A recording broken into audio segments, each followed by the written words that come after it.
Pemerintah optimis pertumbuhan ekonomi Indonesia pada kuartal kedua 2022 ini masih bisa tetap positif.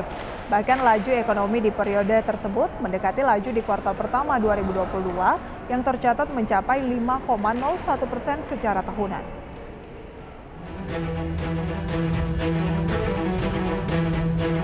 Pemerintah optimistis pertumbuhan ekonomi Indonesia pada kuartal 2 2022 masih bisa tetap positif.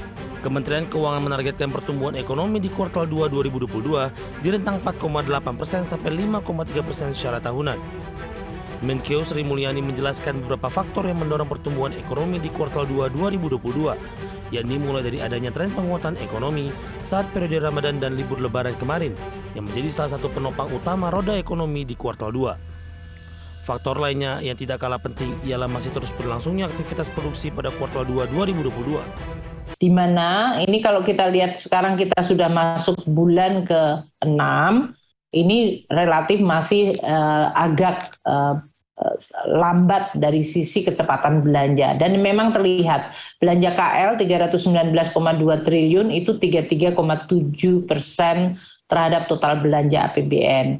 Belanja non-KL ini yang biasanya didominasi oleh subsidi 334,7 triliun atau 33,5% terhadap total APBN.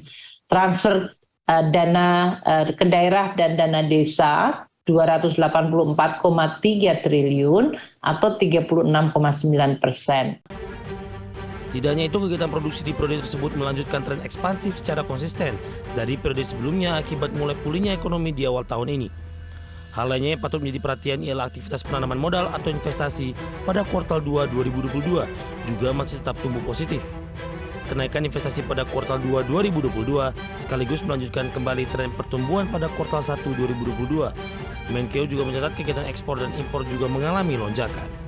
Berbagai sumber ada